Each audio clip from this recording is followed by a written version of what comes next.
জয় হিন্দ, বন্দে মাতরম। বন্ধুরা, public service কমিশনের miscellaneous পরীক্ষা 1 বছর অতিক্রান্ত হতে চলল, তার ফলাফল এখনো প্রকাশিত হলো না এবং পিএসসির তরফে এই বিষয়ে কিছুই জানানো হচ্ছে না। Clerkship part 2 main written examination December মাসে হয়েছিল, সেটার 8 মাস অতিক্রান্ত হতে চলল, সেটার সম্পর্কে এখনো কিছু জানানো হচ্ছে না পিএসসির তরফ থেকে। ডাব্লিউবিএসএসসি গ্রুপ সি এবং গ্রুপ ডির পরীক্ষা হয়েছিল মার্চ মাসে, সেটার 6 মাস অতিক্রান্ত হতে চলল, সেটার সম্পর্কেও আমরা কিছু জানি না যে তার ফলাফল কি হবে। শুধু পুজোর আগে বেরোবে এইটুকু আমরা আশ্বাসবাণী পেয়েছি। শুধু আশা ছিল একটা পরীক্ষাকে নিয়ে, অনগোয়িং রিক্রুটমেন্টগুলোর মধ্যে ডাব্লিউবিপি কনস্টেবল 2024-এর রেজাল্টটা অগস্ট মাসে চলে আসবে। কারণ বারবার যেটা শুনেছিলাম যে এই রেজাল্টটা বেরোলে পরীক্ষার্থী যারা জয়েন করবেন সফল হয়ে, তাদেরকে পুজোর আগে জয়েনিং দেওয়া হবে। তাহলে জয়েনিং দিতে গেলে তো তাদের কিছুটা ট্রেনিংও লাগবে, সেক্ষেত্রে আগস্ট মাসের মধ্যে রেজাল্ট বের করাটা খুব জরুরি ছিল।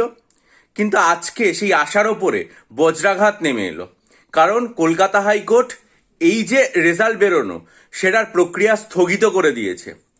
এতদিন পর্যন্ত জানতাম যে কোনো চাকরির পরীক্ষা বা রেজাল্টের ক্ষেত্রে বিগত 2 বছর ধরে ওবিসি সংক্রান্ত যে সমস্যা, সেই জটিলতার কারণে সব কিছু আজকে আছে পেন্ডিং রেজাল্ট থেকে শুরু করে নতুন নোটিফিকেশন পর্যন্ত। আজকে যেটা জানলাম, এই কলকাতা হাইকোর্টের রায় পড়ে মাননীয় অমৃতা সিনহার বেঞ্চের যে রায়, এই যে ডাব্লিউবিপি কনস্টেবলের রেজাল্টটাকে আটকে দিয়েছে, সেটা হচ্ছে ইডাব্লিউএস জনিত যে সমস্যা, ইডাব্লিউএস রিজার্ভেশন সংক্রান্ত নিয়ম এর যে অসুবিধা বা সেটা না মানার যে অভিযোগ, তার ভিত্তিতেই এই রেজাল্টটাকে আটকে দেওয়া হয়েছে।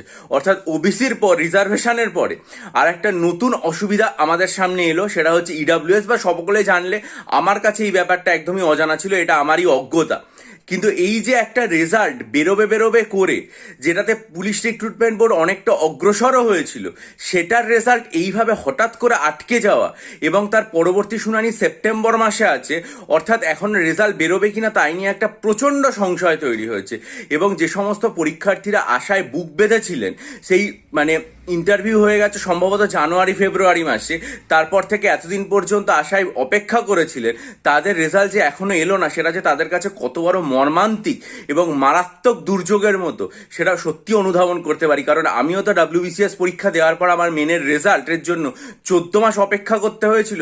ফলে এই যন্ত্রণাটা, বেকারত্বের যে যন্ত্রণাটা, সেটা আমি পুরোপুরি উপলব্ধি করতে পারি। এটা খুব মর্মান্তিক, খুব দুর্যোগের একটা পরিস্থিতি। এবং ভাবা যায় না যে এই পরীক্ষার্থীরা এতদিন ধরে অপেক্ষা করতে করতে তাদের কাছে আজকে কি ভয়াবহ দুঃসংবাদ এসে পৌঁছালো। পুলিশ রিক্রুটমেন্ট যদি অবিলম্বে কেসটাকে মেনশন করে রেজাল্ট বের করতে পারে, খুব ভালো হয়।